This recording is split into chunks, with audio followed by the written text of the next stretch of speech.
Assalamualaikum warahmatullahi wabarakatuh. Perkenalkan kami dari kelompok 30. Di sini kami akan memaparkan hasil analisis kami mengenai desain sistem pendingin ruang teater. Kelompok kami terdiri dari saya sendiri, Alfa Ramadana, Ervita Zulhan, dan Adan Muhammad Faras. Baik, berikut merupakan outline dari presentasi kami. Kami akan memulai dengan bab 1 yang mana akan menjelaskan tentang studi kasus dari kebutuhan sistem pendingin yang menggambarkan konteks ruangan teater yang kami desain, termasuk ukuran dan kapasiti ruangan serta alasan-alasan di balik desain ini.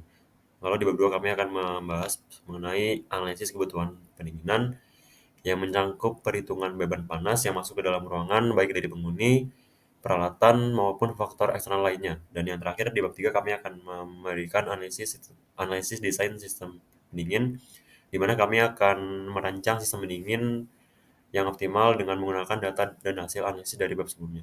Boleh di next. Baik, berikut merupakan penjelasan studi kasus auditorium teater. Jadi ruangan teater yang kami desain ini memiliki ukuran 22 meter panjang, 16 meter lebar, dan 8 meter tinggi dengan kapasiti 250 hingga 300 penonton. Ruangan ini dirancang mengikuti prinsip desain auditorium modern yang mengutamakan kenyamanan visual dan akustik bagi para penonton. Lalu untuk kursi sendiri kami atur dalam rig seating atau tata letak bertingkat. Jadi untuk memastikan setiap penonton memiliki pandangan yang optimal terhadap layar proyeksi.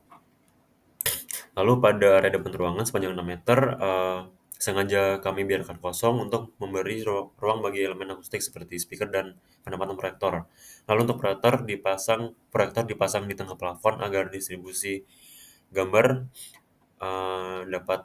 dapat merata di seluruh layar. Lalu untuk desain ini didasarkan pada panduan dari Ralph Gitland dalam How to Design a Cinema Auditorium yang mengutamakan kenyamanan visual dan suara dalam ruang teater.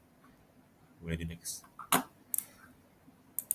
Baik, berikut merupakan analisis kebutuhan pendinginan heat gain. Jadi untuk menghitung kebutuhan pendinginan, kami harus menghitung heat gain terlebih dahulu. Heat gain ini berasal dari dua sumber utama. Yang pertama adalah sensible heat gain dan latent heat gain. Nah, sensible heat gain sendiri adalah panas yang dapat diukur langsung melalui perubahan suhu. Uh, ini bisa berasal dari panas eksternal seperti panas matahari yang masuk melalui jendela atau dinding, serta panas internal yang dihasilkan oleh manusia dan peralatan di dalam ruangan seperti komputer dan proyektor.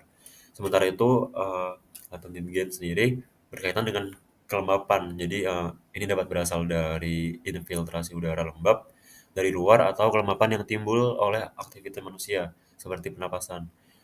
Nah, dengan memperhitungkan kedua jenis heat gain ini, kami dapat menghitung berapa banyak kapasiti pendingin yang dibutuhkan agar ruangan ini tetap nyaman bagi para penonton. Boleh di next. Baik, berikut merupakan analisis kebutuhan pendinginan, perhitungan cooling load.